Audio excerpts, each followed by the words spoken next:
haungone mubvunzako. Okay, Elder, ndachida kudzoka pa issue marriage kuti tadanana, tawirirana, taita go through the dating phase, tikufunga kuti takuzivana zvakanaka, then we get into marriage. When we get into marriage manje, takuita conflict on issues dzatanga takambowirirana kumashure. For example, taroorana, but now ndakudiscover kuti my partner had the idea yekuita vana, anotaura kuti inini handisi kuda kunge ndichizoita vana. How do I handle such a scenario yekuti tatovamo marriage? Ukaona uchikwira bhazi rine madhiraivha anozoti handichaenda kuGokweta akuenda kwaMutare, wotoziva kuti yafa kwako. Hapana zvaunoita, unenge ungorimo uchitsanya uchinamata. Hapana zvaungaite kuti uri drive usina class 1 license unosungwa nemapurisa. Motongogara iyi ndo inoiswa mumaoko emunhu yatobva watonyura. Thank you, Elder. Zvafanira kutenga bhutsu dzisiri size yako, wadzitenga ku-UK ungadzokere kunodzosera bhutsu. Hazvichaiti, but bhutsu dze chingobata zvadzo muridzi wadzo anadzo. Thank you, Elder. So can you at least elaborate for us what is the difference between dating, courtship and marriage? Dating is observing from afar. Courtship is when you have proposed. Marriage is when the courtship matures to marriage. Dating is assessment. Courtship is testing for compatibility, but the product assessed is correct. For example, go window shopping for shoes. After window shopping for shoes, you buy shoes. When you sit pa sofa pa uchiedza, hausi kuedza kuti ibhutsu here kana kuti hadzisi. Wauda kungoona kuti dzokwana here kana kuti hadzikwani. Why? Pamusana pekuti izvo, there are two good people who may not be good for each other. Saka mune maungoona kuti ma-interests edu pane zvimwe zvatinofunga asiyana. Asi pa dating, that is where you make an analysis. Yes, that can be observed from afar. Things like ane hasha here, anonamata here, anotya Mwari here, azvidi kuti aite musikana wako kuti assess that. So in dating there is no cheating, right? In dating there is no cheating because you can observe. You can window shop kumashop ari 10 because hauna kubvisa chinhu pa shelf.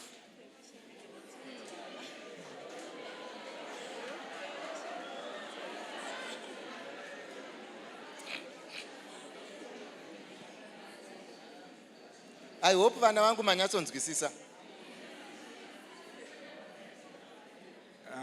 Elder, I think patori neka misconception pama terms are two, especially dating ne courtship. To today's youth, dating ne courtship hapana ka line kari kunyatso kuoneka kuti this is dating and now this is courtship. Vanhu vari kutongotanga vachidanana. They are skipping this dating phase. So patiri kuzotaura kuti hapana kuchitana kana kuita sei, zviri kubva zvaita as if it's okay kunge ndichifambidzana nevasikana vaviri kana vatatu. Vana vangu regai ndikudze, handi muri kuona vana vechikoro vagere apa. Vasina kuti tinodanana vanozivana. Kana yazvosvika time yekuti ndoda kumusikana, anonyatsoziva kuti kwakanga kuna geli kuuma who was a good girl. You get the point. Saka now I need to propose kuna because anomuziva. Saka dating haizi proposal. Dating is an understanding of someone without any advance.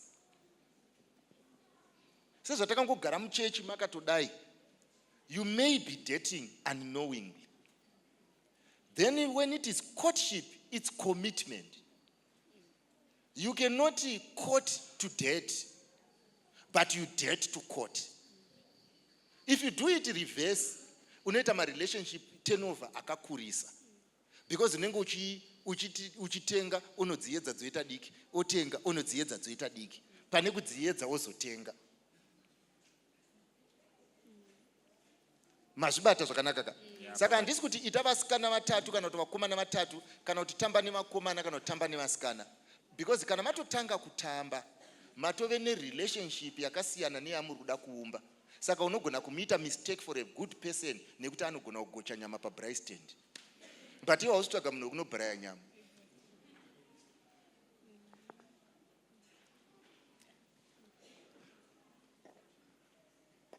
Hamuna kwamuri kuenda. Saka vabereki nevana hapana chinotitadzisa kudiscussa ma-issues. Handitese? Tinodiscussa ma-issues sekungodiscussa kwatinoita uyu mwana wangu uyu. But haangatadzi kutaura neni. Handitaura mwana wangu wekufungidzira, uyu mwana wangu. Tinototaura. Unoita zvaanoita ikoko. Totaura futi. You get what I mean? Because whether ndatsamwa kana kuti handina utsamwa hazvichinje. Hazvitombochinji. Tinotoramba chingotaura ndakatsamwa kudaro kusvikira zvanaka. Saka munhu ana baba vake nyangwe vachiyera shumba, nyangwe nyoka. Hauna umwe mubereki wanofanirwa kutaura naye, unotaura naye kusvika abvuma kutaurika naye. Yafa kai? Right. How can I build a steady foundation? Chinhu chekutanga kana uda kubuilda a steady foundation ndeyekuti izvo there is only one person who guarantees success. Muchirungu tinoti man initiates but God guarantees success. Therefore, the first thing chaunoita if you want a steady foundation, partner with the people who have a good purpose for you. Ende munhu wacho ndimwari. Number 2, tiza zvakaipa. Zvakaipa hazvisi zvamunobvumirana pachikoro kana pakudanana. Zvakaipa munodzokera back to the manual. What does God say? God speaks through the word, even through our parents. So therefore, we need to be principled.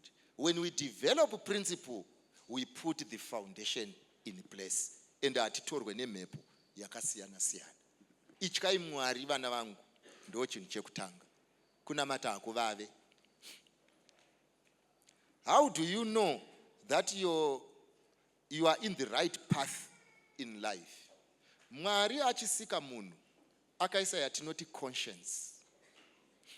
Conscience mwanangu muchikaranga tinoti hana. Ndeyekuti pasina kuudza. You just know kuti this thing is not right. Ndosaka nyangwe Bhaibheri parakanga risipo, mabushmen aiziva kuti kuuraya kwakaipa. Pamusana pekuti Mwari akaisa conscience mumunhu. Ndosaka nyangwe pasina Bhaibheri, hapana asingazive kuti upombwe hwakaipa. Ndosaka vanotya Mwari nevasingatye Mwari vese vachiita vakawanda. Pamusana pekuti vane clarity. So, mwanangu pamubvunzo wauri kubvunza panapo, ndewekuti kana uchida kuziva kune zvakanaka, usapaze canvas. Ukathrowa canvas away, you may believe you are headed towards the north when it is the south. Belief is not enough. You need the canvas, and the canvas is your conscience. How do you destroy the conscience? By indulging in things that you know are bad and justify them. Zvakafanana nekuti iwe unonyatsoziva kuti Facebook may not be poisonous, but to me it is poisonous. As you stick your neck toe, uchiidefend when you know it's bad. When you start doing that, then automatically you are destroying the canvas. And the possibility of not getting anywhere is 100%. Remember, sailing is not traveling. How do you know? How do you maintain your own spiritual life and connection with God? Reading and prayer. Reading and prayer. It builds a relationship with the Maker. Unoziva zvinoitika vanangu, bvunzai vanhu vese vari pano vakura. Unogona kutomuka makuseni. Conscience yako ichingokudza kuti you need to pray. Mwari haakuudze kuti uda kutaura nezvei. But when it comes, you realize the Lord warned me before time. So if you build a relationship with your Lord, He will lead you, and He faithfully does. Why am I the one who is always doing great things to other people but never getting something good in return. Bhaibheri rangu mwana angu rinoti, kana uchinge waita mutambo kana kuti pati, ukadaidza vanhu vanozokudaidzawo kupati, mugove wako watouwana. Asi ukadaidza vasingagoni kuzodaidza kupati, mugove wako uri kudenga. Zvakafanira kuti iwewe una baba vanowana, wakapiwa teki, odya nemunhu ana baba vanowana, hapana zvawaita. Idya neava nokuti ndo wakatumwa kuzochengeta, kuitira kuti havana chekukutenda nacho, asi Bhaibheri rangu rinoti kupa murombo kukweretesa Mwari. But if the great things that you are doing are trusting your boyfriend who is leading you nowhere, you are not doing great things. How do I make decisions?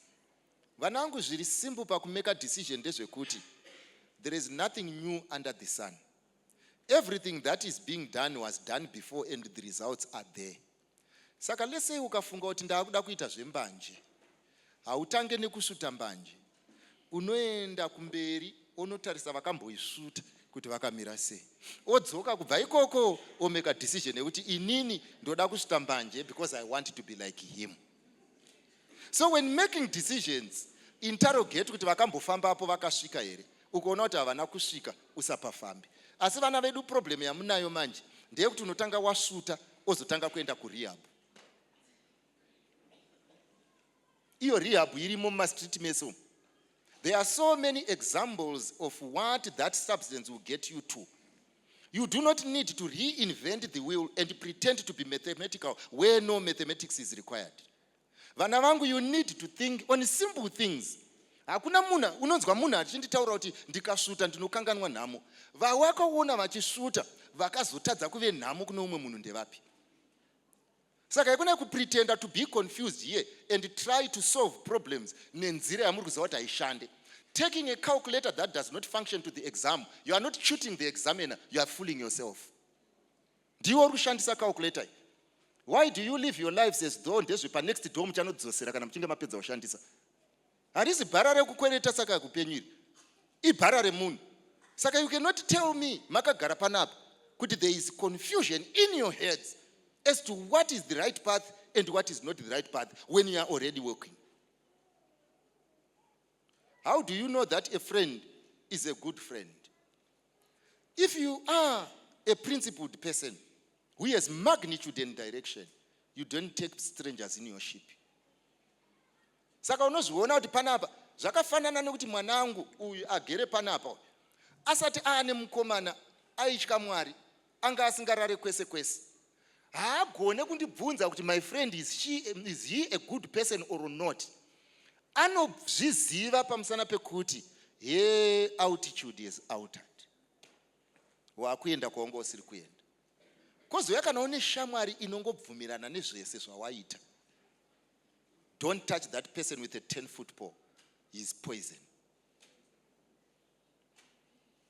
Peers are not to support. Friends are not there to support us.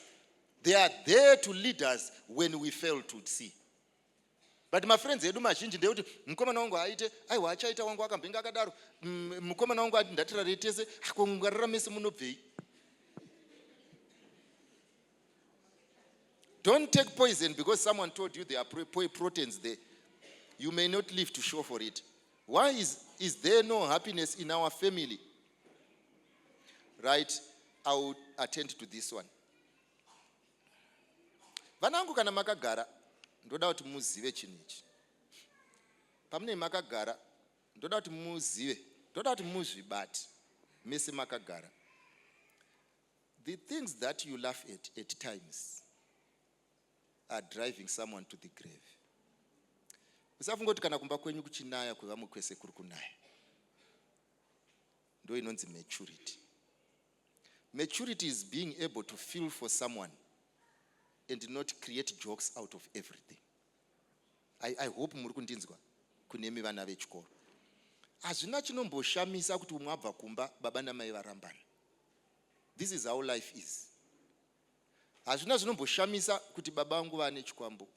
Ndo life. Hakuna chinoshamisa kuti kumba kwafiwa ndiyo life. But inonzi friendship is to stick together when it rains. Saka learn to be mature and listen with a mature ear when maturity is required. Mapabataka. Ndoda kuti mugare muchizviziva kuti pane pamunofangwa kutamba, pane pamusingatambi. Zvakafanira kuti manje ndakuda kuti muite decision. Hatitambe when people are deciding for life. How do you realize your fate or destiny? By aligning your wishes with the Lord's. What advice would you give to someone struggling with their faith? I'll talk to you. But one thing I want to tell you, my children,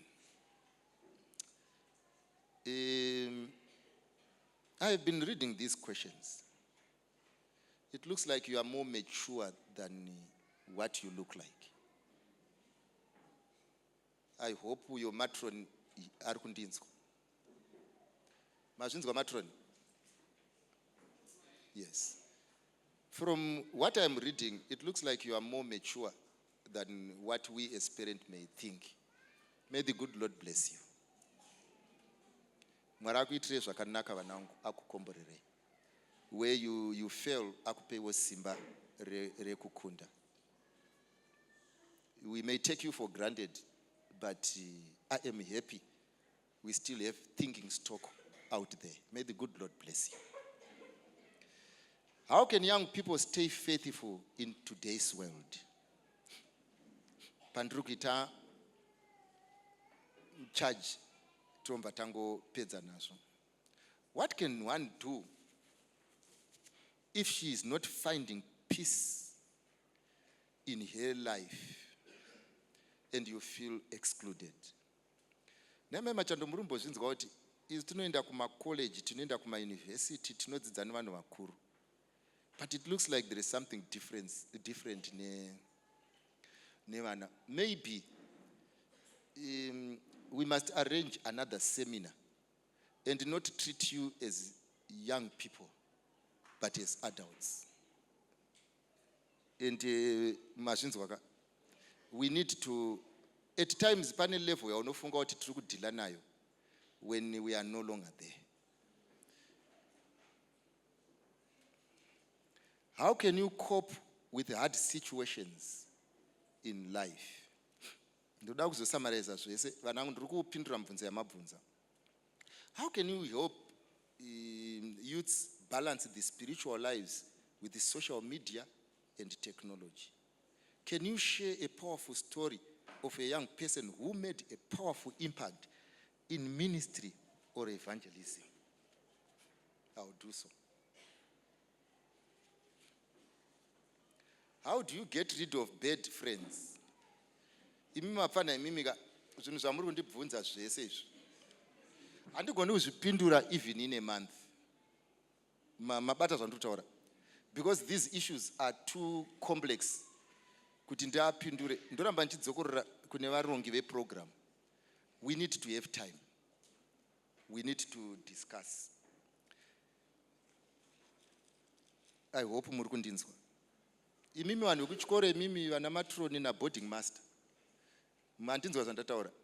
Ndiri kutaura inini saelder wenyika inoi.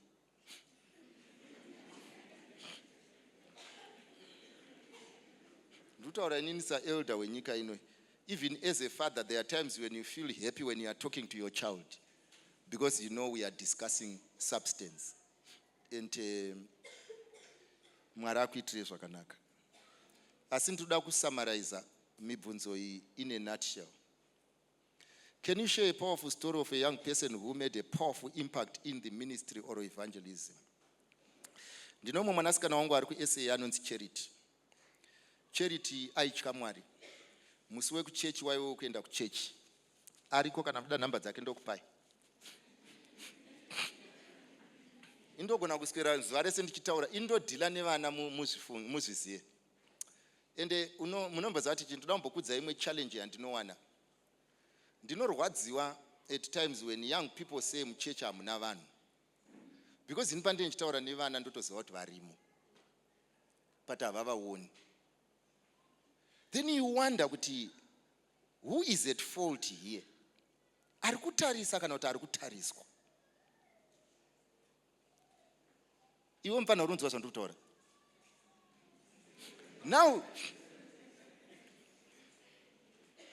Now, zvinoitwa nemwana wangu anonzi Charity.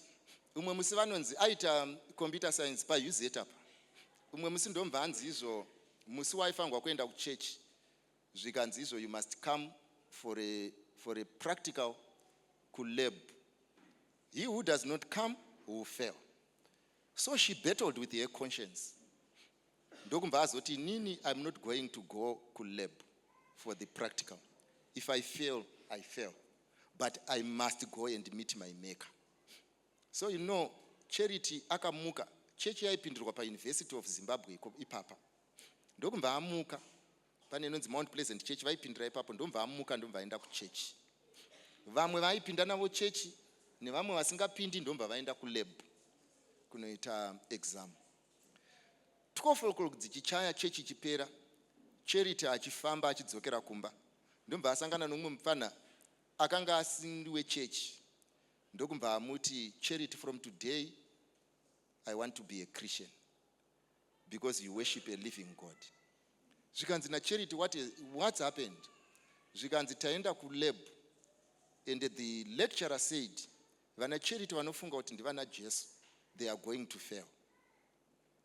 But the problem yaitika ndeyekuti techiti tikapinda mulab magetsi odzima, tikabuda magetsi odzoka. Tikaenda mulab, saka vakabhama kuseni kusvika na 12 vachipinda mulab nekubuda. Uyo arida kuprova kuti vana Charity vanofanirwa kufoira magetsi ari kumuudza kuti Charity hamusi kuzoita. 12 o'clock dzichichaya chechi ichipera, zvikanzi dzokerai kumba tozozviona mangwana. Saka achisangana na Charity vakazviziva kuti Charity aida kuprovwa wrong. By trying to prove Charity wrong, her actions preached a powerful sermon than any mouth can do. She lived according to her principle, no matter the cost. And the Lord intervened on time.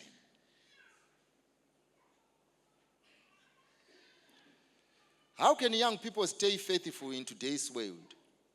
What advice would you give to someone struggling with their faith? Why is there no happiness in our family? And there are struggles. There are struggles we have to go through. Why do I get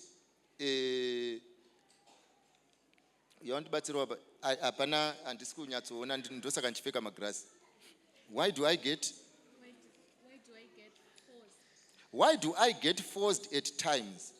And people will at times deny to play with me. My personality and the type of family I belong to. By some question mark.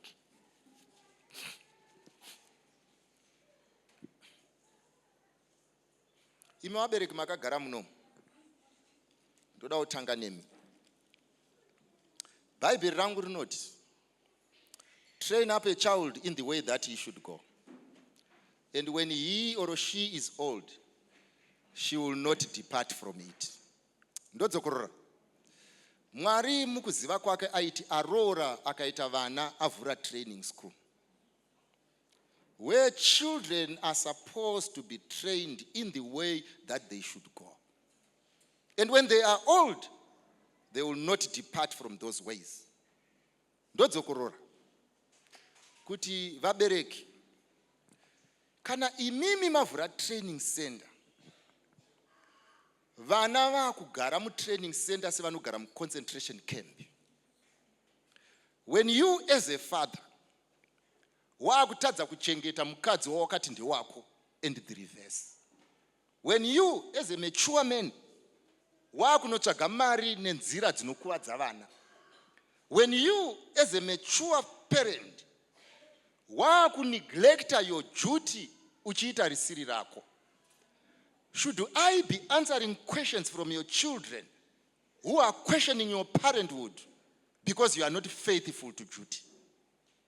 What kind of parenting is this? Hakuna mwana aifanirwa kushayiswa hope nemubereki. Asi mubereki ndiye aifanirwa kushayiswa hope nemwana because ndiye ari pabasi.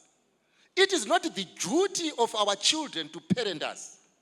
It is the duty of parents to be parents. And is this how you parent your children? Unoita murume mukuru nemukadzi mukuru munorara muchirwa. Is this parenting? Unoya kumba kwaedza. Is this parenting? Unobhadhara school fees yenyika yese except your children. Is this parenting? Unotadza kubhadhara fees yemwana wako wakabhadhara pfambi dzese. Is this parenting? Parents, I put this challenge to you. Vana vedu harizi basa ravo rekutita manage, rekutita parent. We are supposed to be parenting like faithful stewards. We mustn't be the burdens that our children bear, but we must be a blessing that our children fathom. Asi mimi murikuita sei nevana vamakapiwa. Treating your children like second-hand material. Apa vabereki mune mhosva pamberi paMwari. And the Bible rangu rinoisa pachena kuti when we approach the judgment seat one day, vamwe vachadaidzira kuti Mwari, I have come ini nevana vamakandipa. But some of you will be the reason why your children are not going to make it to heaven. You have been a thorn in their flesh instead of a steward who are supposed to be faithful. If you can take care of children, don't produce.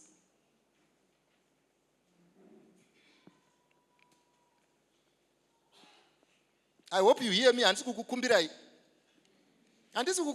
ndiri kukutaurirai kuti tinosangana nevana kuchikoro vanonetswa nezvikwambo zvamakatsvaga, vanonetswa nekushupa kwamakaita, vanonetswa nezvirwere zvamakanotsvaga, imimi makagara makati vavava, and you are pretending to be ignorant. Zvipere izvi.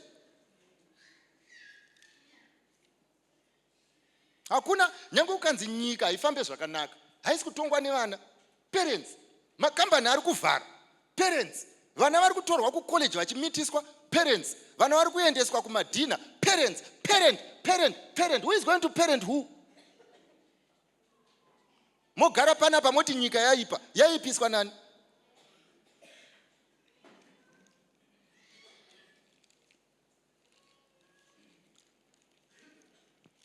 Kana usingade kuchengeta, usabereke.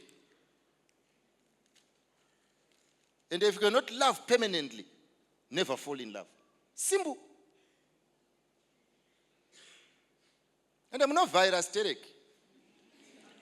That is the challenge yatinayo yekuvhaira yekufunga kuti masvika musati masvika. Musavhairire Mwari. Kune vamwe vaida vana vasina.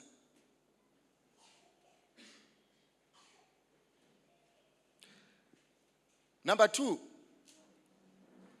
vanangu simukai. Vakuru vese musasumuke. Ndoda vana vangu chete.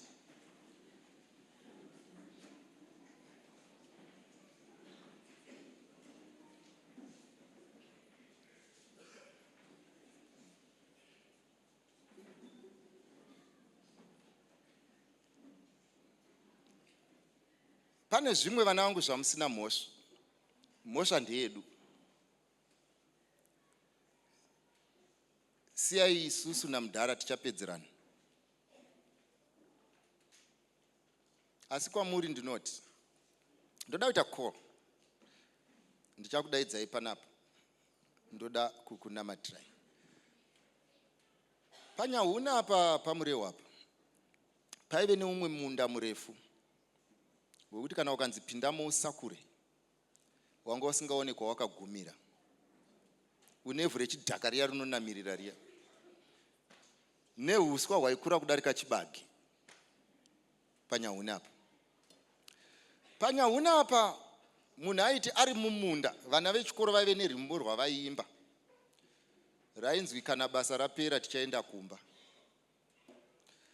Nekuti vakanga vachiassociata chikoro ne-hard labor. Saka munhu aiti every time paari mumunda aiziva kuti weeping may endure for a night, but joy comes in the morning. Saka vanangu ndoda kukuudzai pamubvunzo wamabvunza. People may hate you for a while. Boyfriends may mistreat you for a while. Even your father may mistreat you for a while. But I want you to remember this thing. Weeping may endure for a night, but in the morning, there is joy. Vanangu zvichaita. One day Mwari achanzwa munamato wako and will come to your rescue. Hamuzoiti muswe, muchave misoro. You will lead when the time comes. Vaise vane mutu, vana venyu vachatemanawo nenyama. Because Mwari haudzirwe, ndi Mwari wemazviro kwazvo. Saka ndoda kukumbirai chinhu ichi, kuti kana pakati penyu kune vasati vasarudza mweya Mwari, vasati vabhabhatidzwa, vane zvavanonzwa mumwoyo mavo kuti kana Mwari akasandibatsira ndinonyura, vanoti kana ndazokura, I want my children to be happy. I want to run a successful family. Ndoda kukunamatirai. Fambai muya apa vanangu tinamati. Yevabereki venyu nana baba venyu musatye. I will talk to them. It's not your duty. Uya apa vanangu. Vanoti haisusu. Tinoda kugamuchira Jesu. Atiitire zvakanaka.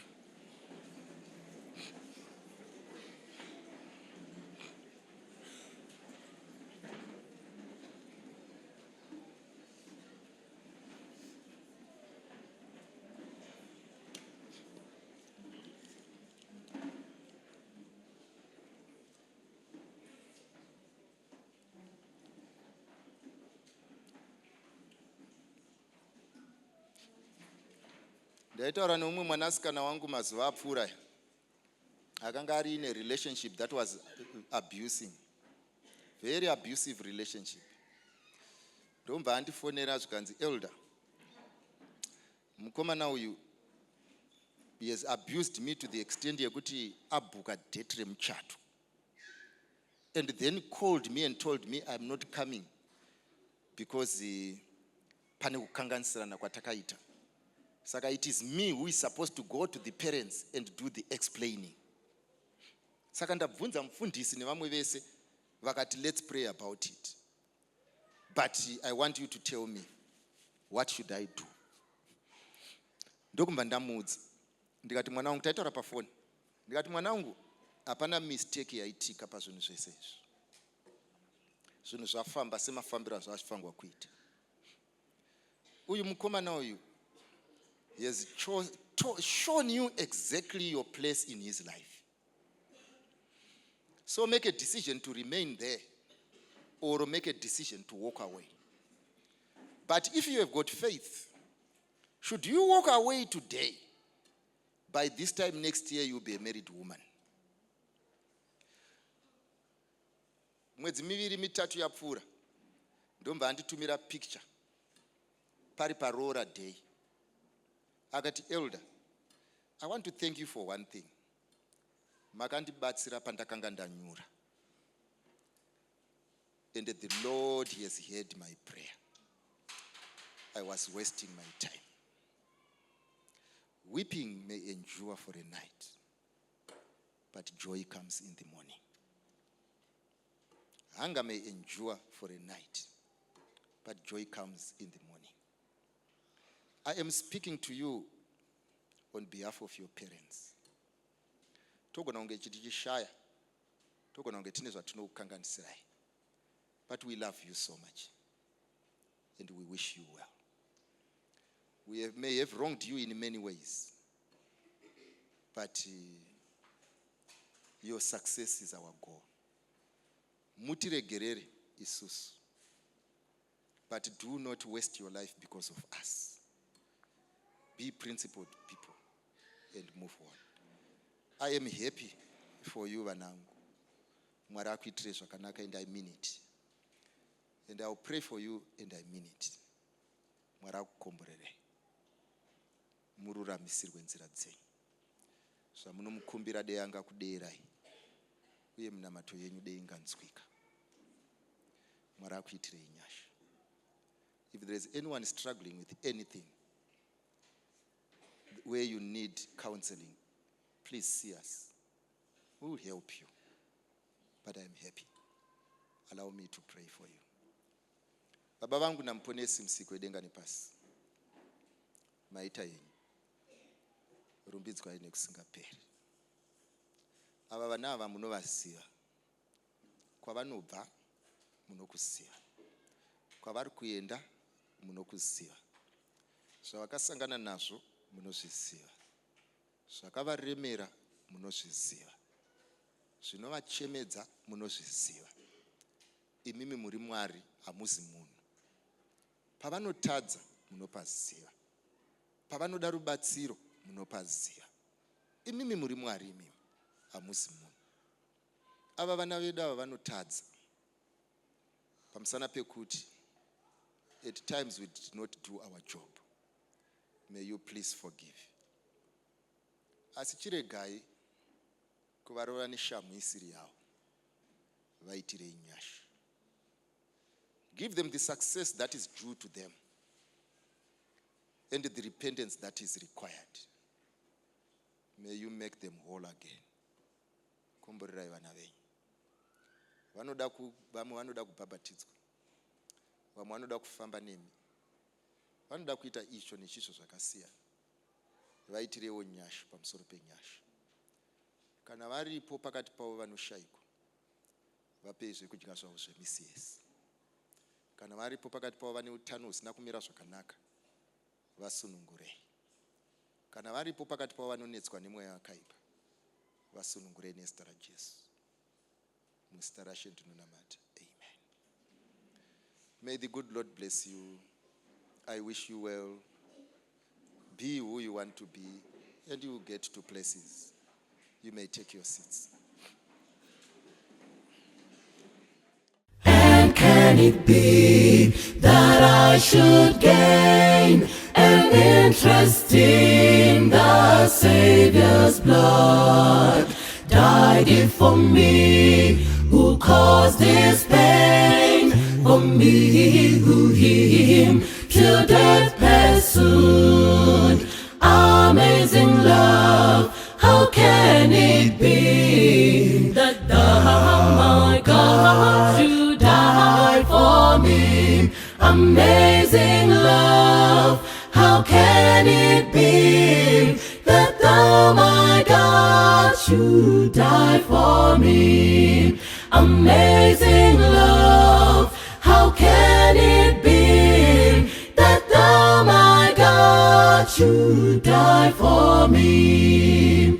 He left his Father's throne above, so free, so infinite his grace, emptied himself of all but love, and bled for Adam's helpless race. 'Tis mercy all immense and free. Oh my God, it found out me. Amazing love, how can it be that thou, my God, you died for me? Amazing love, how can it be that thou, my God, you died for me? No condemnation now I dread. Jesus and all in him is mine. Alive in him, my living head, and clothed in righteousness divine. Bold I approach the eternal throne, and claim the crown through Christ my own. Amazing love, how can it be that thou, my God, you died for me? Amazing love, how can it be that thou, my God, to die for me.